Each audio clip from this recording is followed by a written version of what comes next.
il te faut le Saint-Esprit. À la promesse du Saint-Esprit, Jésus a dit, il viendra et il restera avec vous. Et il vous amènera à faire des choses plus grandes que ce que moi j'ai fait. Et quand il viendra, il ne parlera pas de lui-même. Il prendra de ce que je vous ai enseigné et de vous l'annoncera. Pour rebâtir sur d'anciennes ruines, restaurer, réparer les brèches. Telle est la vision du centre chrétien Grâce Académie.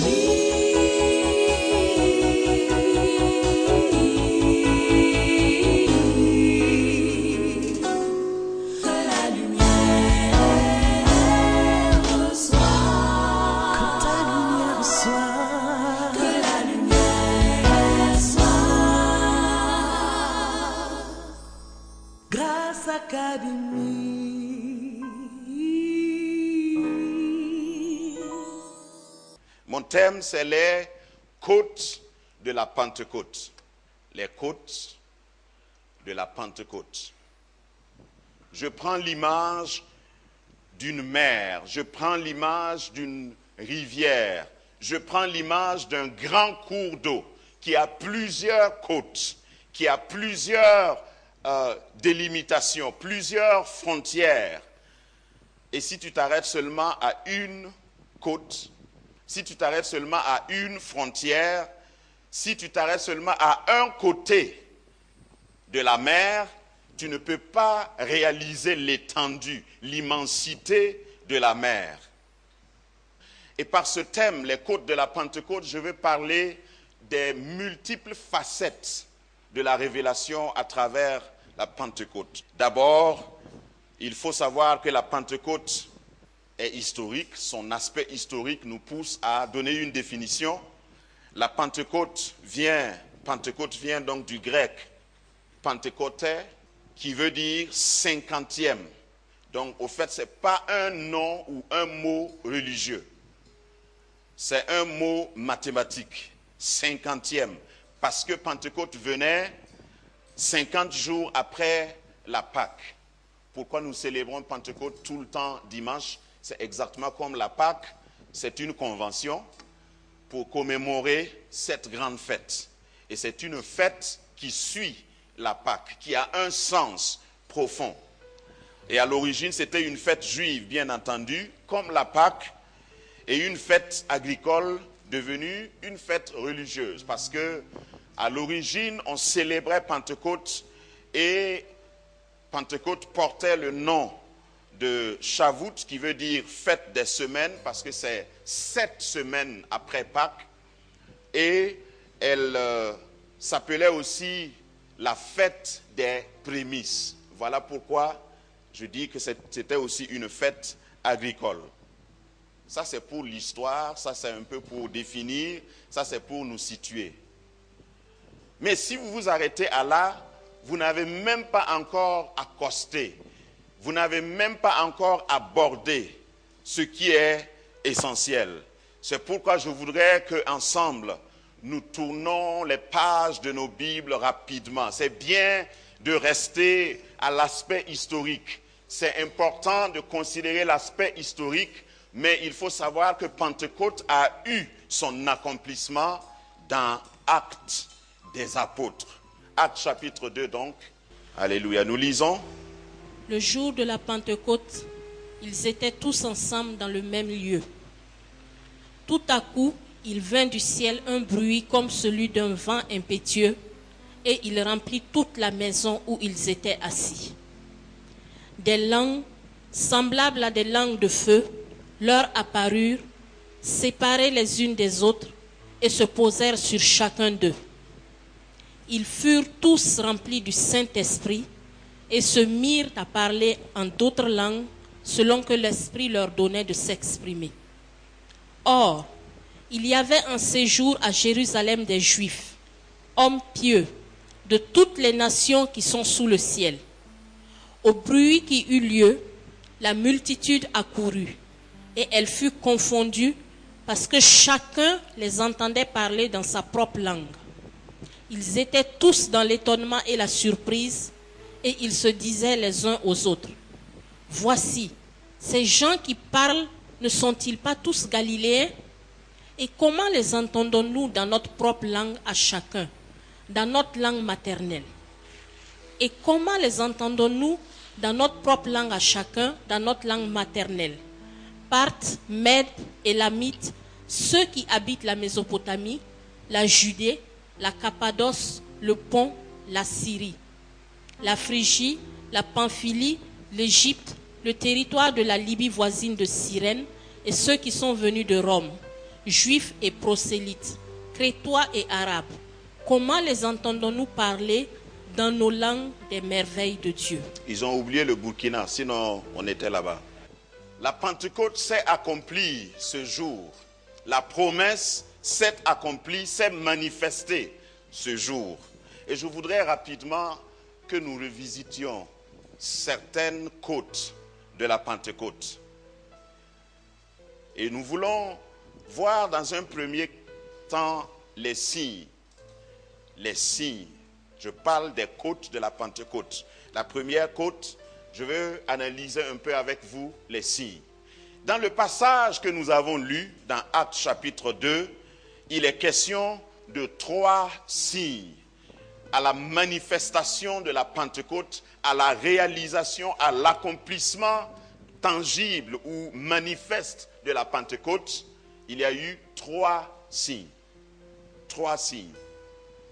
Quels sont ces signes? Premièrement, il y a eu un bruit. Deuxièmement, un vent. Et ensuite, des langues. C'est des choses qu'on a senties et des choses qu'on a vues. Ceux qui étaient témoins oculaires ont pu distinguer ces signes-là. Mais il y en a qui s'arrêtent aussi. En visitant cette côte de la Pentecôte, il y a des gens qui s'arrêtent simplement aux signes. Il y a des gens, quand ils parlent du Saint-Esprit, veulent entendre un bruit. S'il n'y a pas de bruit, donc ce n'est pas l'Esprit de Dieu. Suivez mon regard. Il y a des gens, quand ils parlent de la Pentecôte, certains pentecôtistes, pentecôtisants, veulent déranger tout leur quartier parce que c'est l'esprit de la Pentecôte. Ils veulent s'attacher plus au bruit. Je suis pentecôtiste, je suis pentecôtisant, je suis pratiquant de la Pentecôte, mais je crois que nous devons faire attention pour ne pas nous arrêter seulement à cette côte du bruit ou des signes.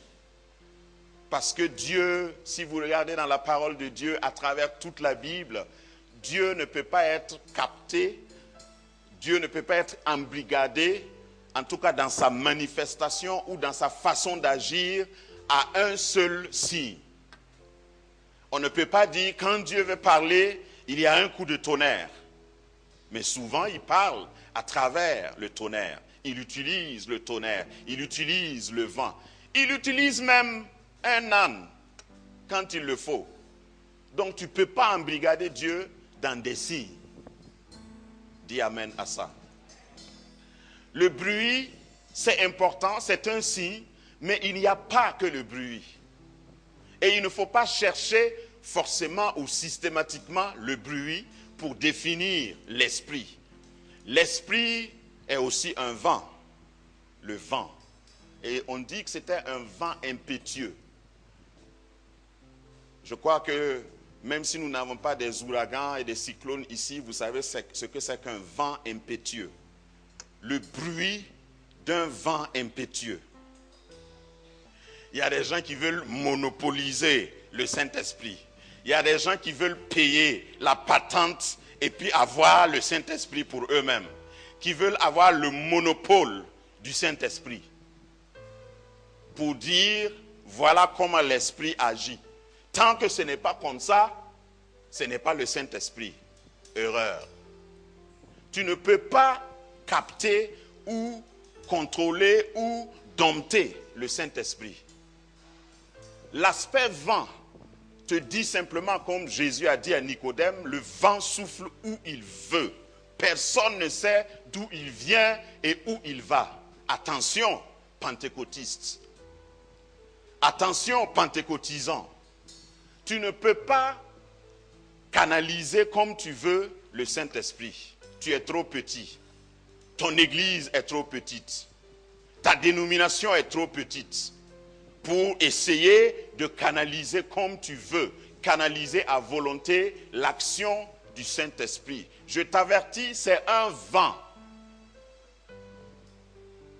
Tout ce que tu peux faire quand un grand vent arrive, c'est de te mettre à l'abri et de te soumettre et d'accepter. Il y a aussi des langues semblables à des langues de feu. Ce n'est pas n'importe quelle langue, ce n'est pas n'importe quel type de langue, c'est des langues de feu. Je me suis intéressé particulièrement aux différentes langues qui ont été citées. Vous remarquez qu'il y a une phrase comme « les nations qui étaient sous le soleil », c'est-à-dire le monde de l'époque. La population mondiale de l'époque a été comme témoin. Toutes les langues principales parlées de l'époque ont été parlées le jour de la Pentecôte. Je voudrais que nous considérions dans ce signe des langues l'aspect universel de l'action du Saint-Esprit. Parce qu'il y a des gens qui veulent formater l'action du Saint-Esprit, le langage du Saint-Esprit, selon leur culture. Le Saint-Esprit agit dans toutes les cultures. Il y en a qui veulent formater. Non, dans votre église, là, la musique n'est pas, c'est pas professionnel. Ou bien, chez vous, vous ne chantez pas les cantiques. Par exemple, aujourd'hui, ils n'ont pas chanté les cantiques. Normalement, on doit chanter un jour spécial comme ça, on doit chanter les cantiques de Sur les ailes de la foi. Tu ne peux pas contrôler le Saint-Esprit. Des langues semblables à des langues de feu. Et ces langues se manifestaient et chacun l'entendait dans sa langue maternelle. Ici, je voudrais souligner que si tu n'as pas l'Esprit, tu vas toujours être confondu devant l'action de l'Esprit. La plupart des gens qui vont critiquer les autres dans leur façon d'adorer, dans leur façon de faire, je ne suis pas en train de dire que toutes les façons sont bonnes. Ceux qui vont critiquer systématiquement, qui veulent que tout le monde s'uniformise, que tout le monde fasse comme eux, généralement, ils n'ont pas l'Esprit.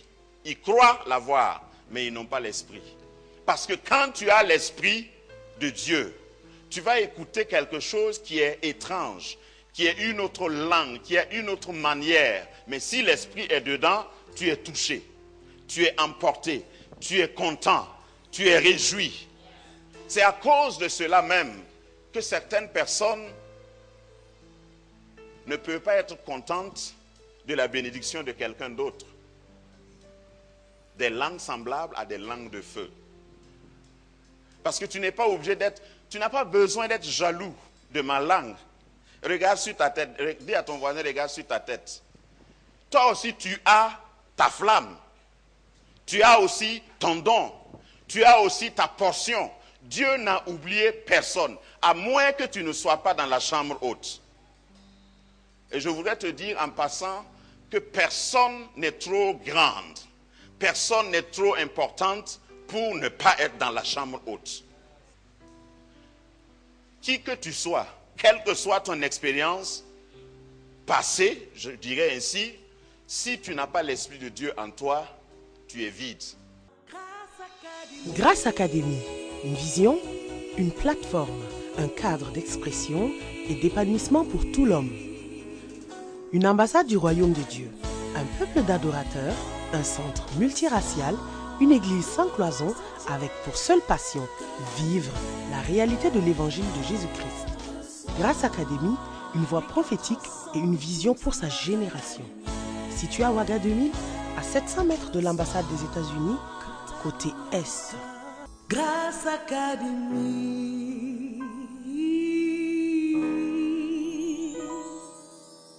il te faut le Saint-Esprit. À la promesse du Saint-Esprit, Jésus a dit, il viendra et il restera avec vous. Et il vous amènera à faire des choses plus grandes que ce que moi j'ai fait. Et quand il viendra, il ne parlera pas de lui-même. Il prendra de ce que je vous ai enseigné et de vous l'annoncera. Mais est-ce que tu as le Saint-Esprit en toi? Les langues. Avant de terminer sur ce point, je voudrais dire que ta langue, comme la Bible le dit, ta langue est très importante. Vous savez, vous êtes ce que vous parlez. Vous êtes ce que vous confessez. Vous êtes et vous avez ce que vous confessez. Donc, certaines choses que tu n'as pas encore eues, c'est parce que tu ne parles pas. Langue de feu. C'est parce que tu ne parles pas. Chaque jour, peut-être que tu parles, mais tu dis le contraire de ce que tu veux. Tu te lèves le matin, tu dis, oh, je suis malade. Je suis. Chaque fois que tu emploies le je suis, il faut faire attention. Parce que cette conjugaison-là est associée à Dieu. Donc quand tu dis je suis pauvre, je suis foutu. Il y en a qui vont jusqu'à là. Je vous ai dit ici que le diable, la matière première que le diable cherche pour travailler contre toi, c'est tes paroles. Quand tu lui donnes une parole, il prend ça. Il dit ça, c'est intéressant. Il vient de confesser qu'il est foutu. C'est toi qui l'as dit. Est-ce que tu parles la langue de la Pentecôte? Est-ce que tu parles Pentecôte? Les langues, et souvent on parle en désordre. Et ces choses-là font qu'il y a beaucoup de gens, quand vous parlez de Pentecôte, les gens sont un peu réticents. La Pentecôte, ce n'est pas le désordre. Et la deuxième côte que je vais visiter, le but de la Pentecôte, c'est pourquoi? Parce que si tu me dis tu es rempli du Saint-Esprit, le Saint-Esprit, tu as reçu le Saint-Esprit. Il y en a qui disent j'ai reçu l'onction de Dieu. L'onction. Mais ce n'est pas toutes les onctions. Parce qu'il y a plusieurs sortes d'onctions. Il y a onction transpiration. Il y a onction désordre. Et il y en a même qui confondent l'onction à la transpiration. Si le pasteur prêche et il ne transpire pas, il n'est pas oint. S'il parle lentement, il n'a pas l'onction. Le but, c'est quoi? Le but de la descente de l'Esprit. Actes chapitre 1, verset 8. Jésus le dira. Vous recevrez une puissance. Le Saint-Esprit venant sur vous. Et vous serez mes témoins. Le verset commence par mais. Mais vous recevrez une puissance. Le Saint-Esprit survenant sur vous et vous serez mes témoins. Il y en a qui veulent être des témoins sans le Saint-Esprit. C'est impossible. Ce n'est pas possible. Le mot témoin en grec, c'est le mot doulos, qui veut dire simplement martyr. Quelqu'un qui accepte qu'on le fusille, qu'on le tue à cause de la conviction qu'il a. Le Saint-Esprit est donné pour que tu sois témoin. Ça m'intéresse quand j'écoute la prière de certains chrétiens. Lorsqu'ils demandent, Seigneur, donne-moi ta puissance, donne-moi ta puissance. Et ils s'arrêtent à cette phrase, ils ne disent pas, ils veulent la puissance pour faire quoi? C'est pour battre ton voisin ou ta femme. Tu veux la puissance pour faire quoi? Il faut avoir un objectif. Cette côte mal visitée dans une église, mal maîtrisée, mal cernée dans nos églises, fait que beaucoup fuient tout ce qui est Pentecôte. Beaucoup se désengagent, démissionnent devant tout ce qui est Pentecôte. Parce que quand le Saint-Esprit est là, il y a des manifestations. Normalement, il doit y avoir des manifestations. Mais dans ces manifestations, j'ai mis 3 mots d'ordre. Le premier mot, c'est ordre. Le deuxième mot, c'est bienséance. Le troisième mot, c'est discipline. Avec les manifestations, s'il n'y a pas ces 3 mots d'ordre, il y aura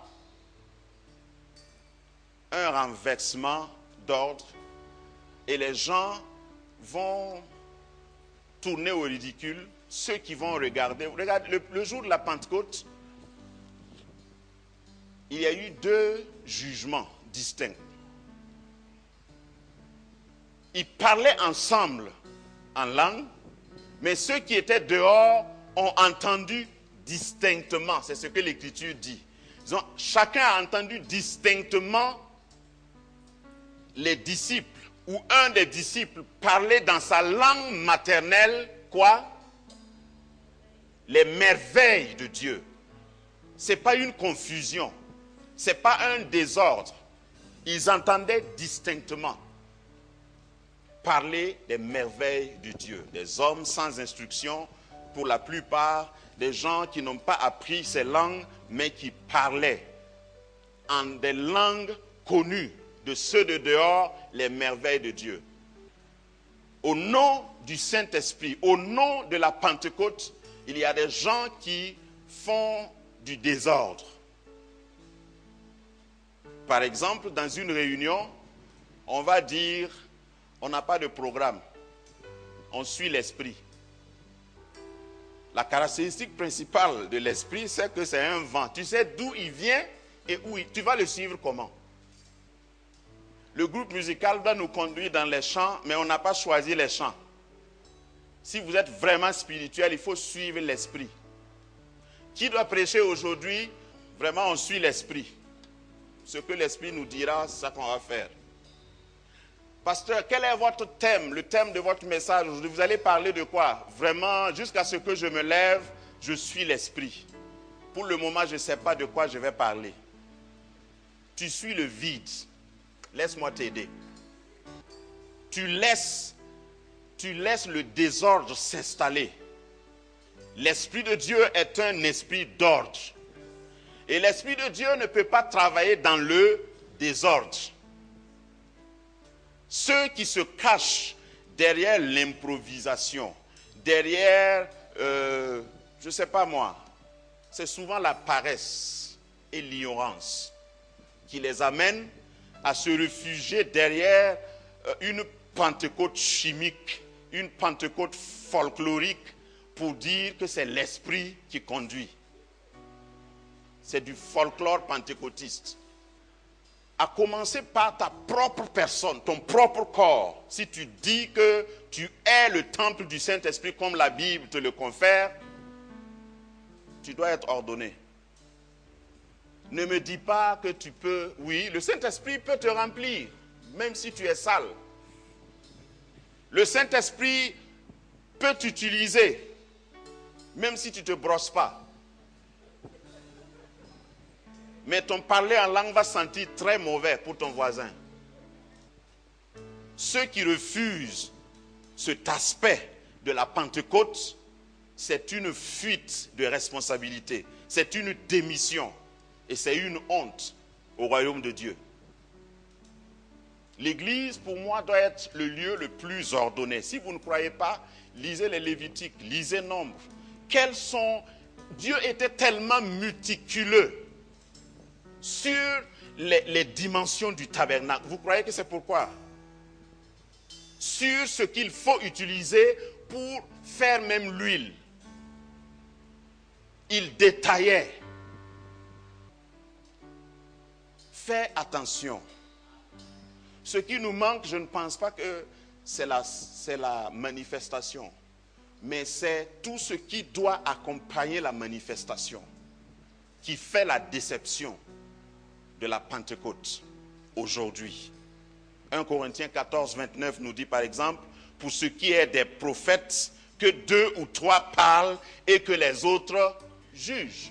Ça, je crois que c'est un passage de mon expérience de pasteur, c'est un passage que les gens veulent mettre de côté. chaque fois qu'ils veulent parler des manifestations du Saint-Esprit. 1 Corinthiens 14, verset 40 nous dit que tout se fasse avec bienséance et avec ordre. Et il était question des manifestations spirituelles. La bienséance veut que quand tu as reçu un message, si c'est pour une personne dans l'assemblée, et Dieu te montre cette personne, tu n'es pas obligé d'interrompre le culte pour dire ça devant tout le monde. Il faut qu'il y ait de l'ordre, il faut qu'il y ait de la bienséance dans notre Pentecôte, dans la manifestation. Je termine par la discipline. Ça, c'est un mot que beaucoup n'aiment pas. Parce qu'ils vont me dire, l'esprit est l'esprit de liberté. Je n'écoute personne, j'écoute l'esprit seulement. Tu vas t'égarer seul. La discipline veut que toi-même tu t'appliques. Il y a des gens, et généralement, je n'admets pas que quelqu'un, par exemple, ait un don spirituel, par exemple, prophétise et ne sache pas lire la Bible. Tu peux recevoir le don de prophétie. Si tu ne sais pas lire la Bible, je suis prêt à payer, même si c'est en cours de soir, pour que tu connaisses la Bible, tu puisses lire la Bible. C'est possible aujourd'hui.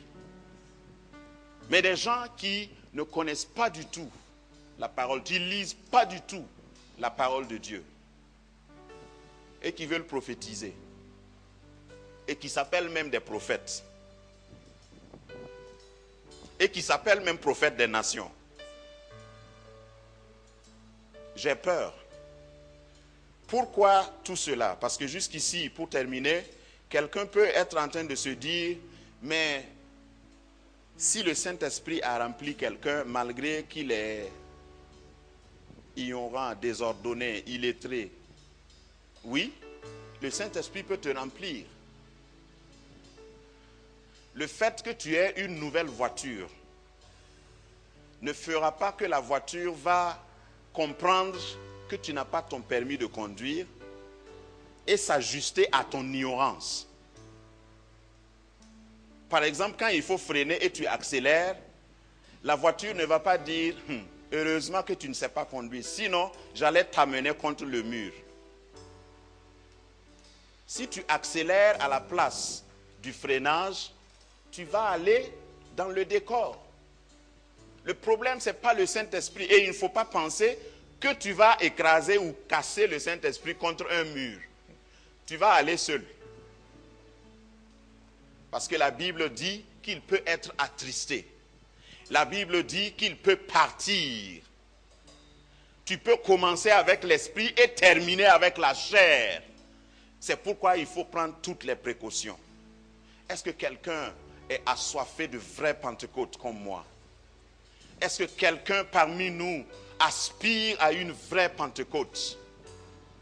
Pour ne pas ridiculiser, pour ne pas rendre ou tourner au ridicule les manifestations combien importantes dans l'Église. Parce que sans l'Esprit de Dieu, nous serons égarés. Que le Seigneur nous aide à posséder, à entrer dans une vraie Pentecôte.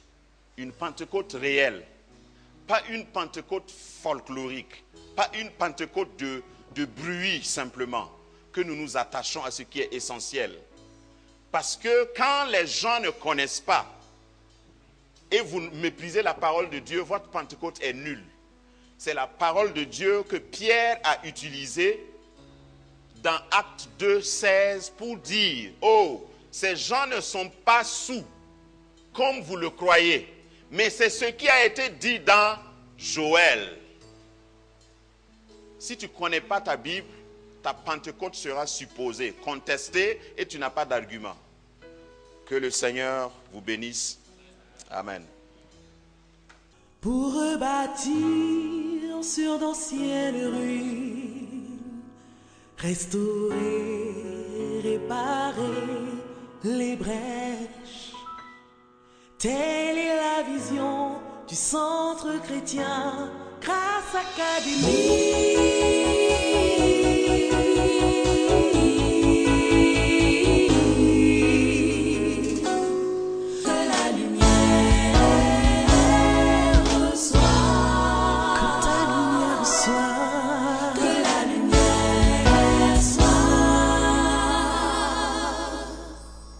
Grâce Académie.